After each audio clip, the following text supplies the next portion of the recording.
though air travel today is safer, less expensive, and faster than ever, many people still have complaints. One of the most often heard criticisms related to air travel is about delayed or canceled flights. Logically, it makes sense that a country as large as ours, with more than 7,000 flights per hour, would experience some delays or cancellations. But it is not always easy to be forgiving and logical when you are the one sitting at the gate or on the tarmac hoping to get to your destination. So how can changes be made to make air travel even more reliably on time?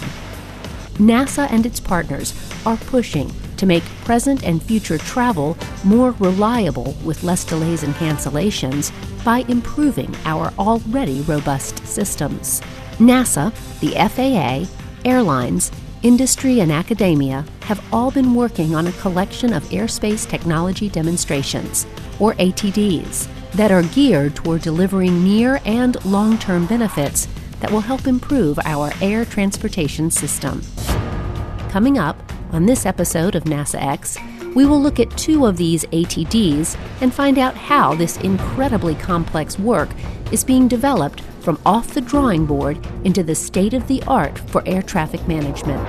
We will see how the first test, ATD-1, will investigate ways to improve scheduling, merging, and spacing capabilities, as well as increasing fuel efficiency, while ATD-2 will develop and adjust precision schedules for gates, spots, runways, arrival and departures. And we will see how these ATDs are being used to develop innovative new technologies and procedures to make our already world-class system even better.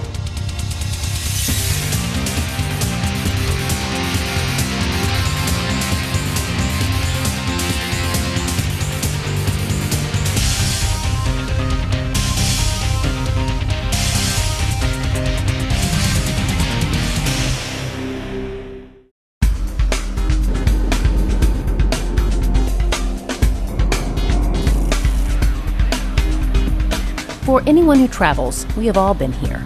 Stuck on a flight, circling the airport, waiting for our turn to land, or stuck on the ground, waiting for our connecting flight to finally arrive. It seems like being delayed at airports has become the norm, and with more and more people traveling by air every year, if something isn't done, then this problem will only get worse. Luckily for all of us, NASA and their commercial partners have developed a new technology called Flight Deck Interval Management, or FIM, to minimize these types of delays and to make travel faster and more economical for all of us. Much of the early testing and research for this new approach was performed by using sophisticated computers and flight simulators at NASA field centers. But to make sure this system will work for commercial flights, NASA must now test this tech in real-world conditions, on real flight tests. So NASA and its partners are here in Seattle, Washington, taking part in a comprehensive flight test campaign called ATD-1, or Air Traffic Management Technology Demonstration 1. Once they're done here, they hope to be one step closer to minimizing those annoying delays. To understand what the ATD-1 program is and how they hope to integrate the Flight Deck Interval Management System into commercial aircraft, we must first understand why there are flight delays today. Currently, the system works like this. Air traffic controllers are in charge of the spacing and sequencing of all inbound aircraft. The air traffic controllers use radar to track and manage all incoming aircraft, giving speed up, slow down, and vector commands to the pilots coming in to land. The pilots comply with these commands and, based on those instructions, are placed in a landing queue in front of or behind other aircraft. Although our current air traffic management system and radar technology does a good job of managing all those flights, this is where delays begin.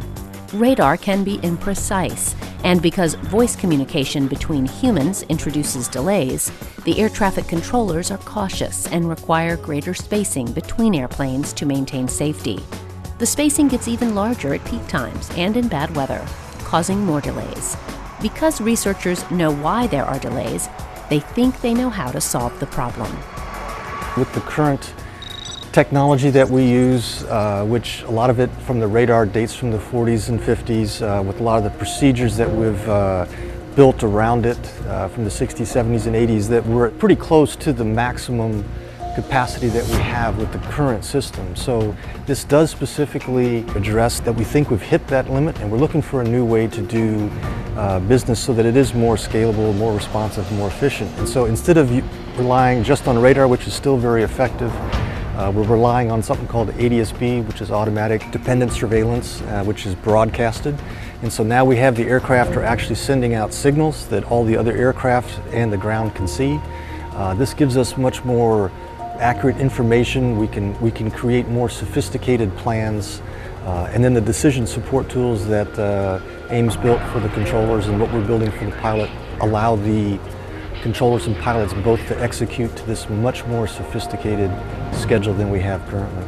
With this new technology, the pilots will no longer be reliant only on air traffic control, but can follow automated directions on their onboard flight deck interval management system.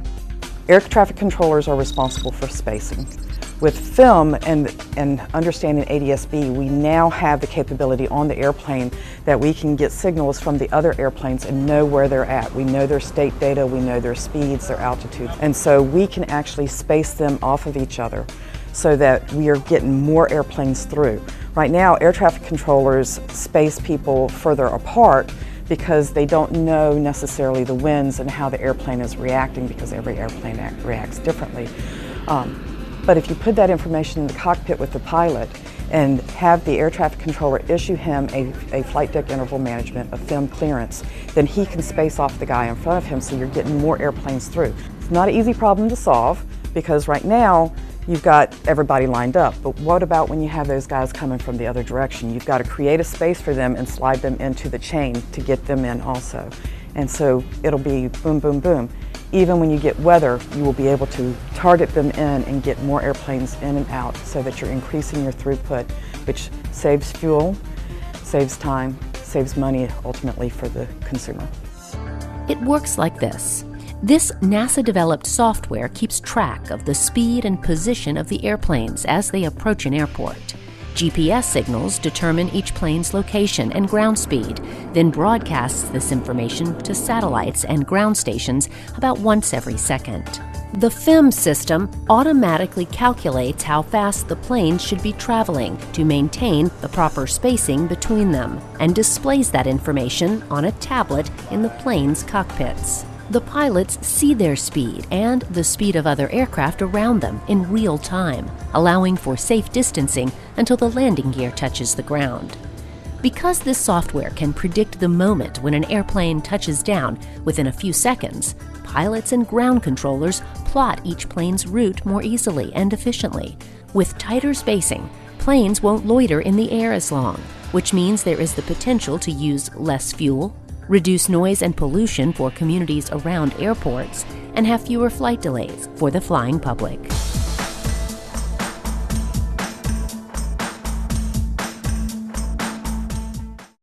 Working with Boeing, Honeywell, the FAA, United Airlines, and others, this NASA-led project performed the flight tests out of Boeing Field and out of SeaTac Airport in Seattle.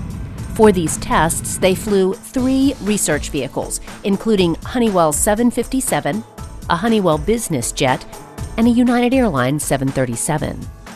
The planes, each carrying the necessary tech, ran simulated approaches and landings at a Grant County International Airport near Moses Lake, which is about 120 miles east of Seattle.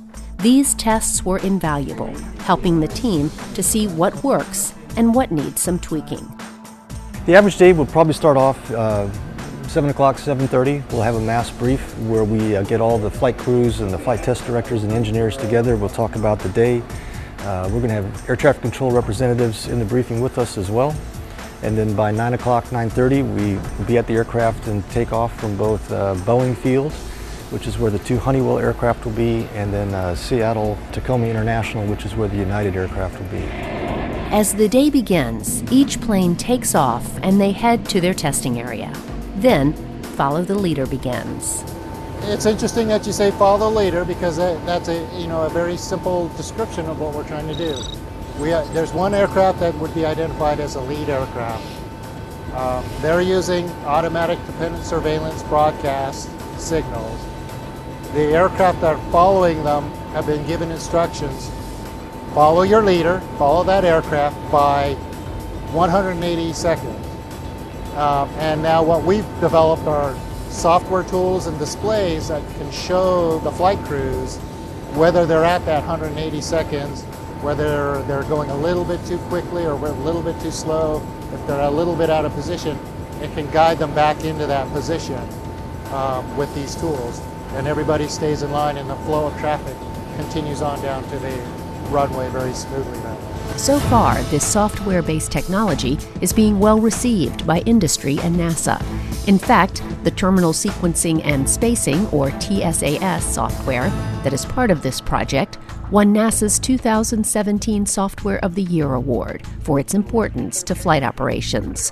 What TSAS does is to determine where each aircraft should be to maintain their fuel-efficient, continuous descent approach and indicate to controllers what speed that aircraft should fly. Controllers see the calculated speed on a computer screen and then pass appropriate directions to speed up, slow down, or maintain current speed along to the aircraft.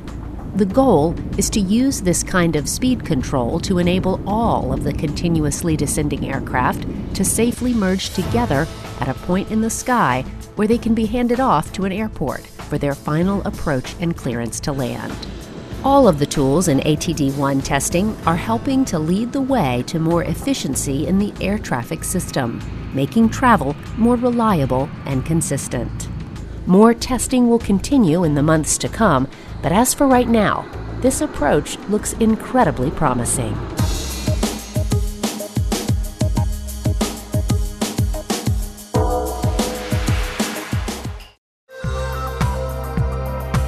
The ATD-1 test was an important step in helping us understand the technology needed to help align aircraft traffic for the just prior to top of descent spacing all the way down to the runway.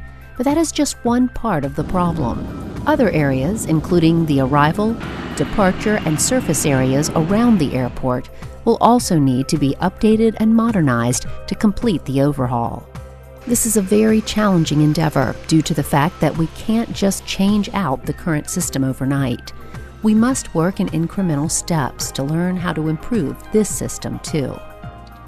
Even though our air traffic control system is so reliable, there's been a push in recent years to innovate and update it to help it perform even better. Although a layperson might think that these proposed changes would come from industry or from the FAA, in truth, NASA has always played a key role in driving changes that maintain safety and improve efficiency in air transportation.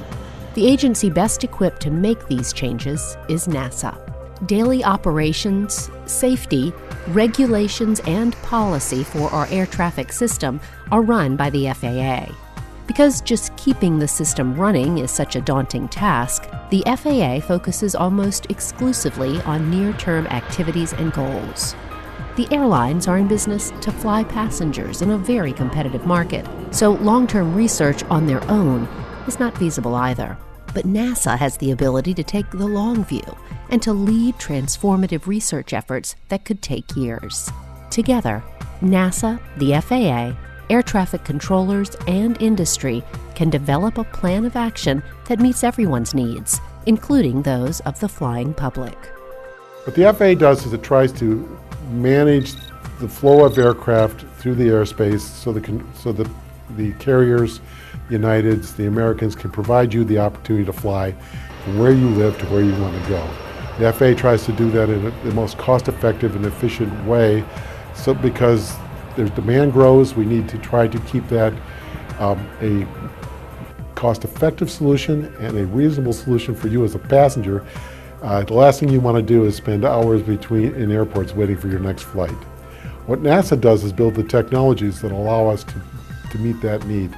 So they provide tools that help us move aircraft efficiently into airports, through airports, and out of airports. And we're really grateful for that work. So the tools they build help make the flights more fuel efficient, more on time, which reduces the cost for the airlines, which should keep your ticket prices down and make it an easy, enjoyable visit to wherever you want to go.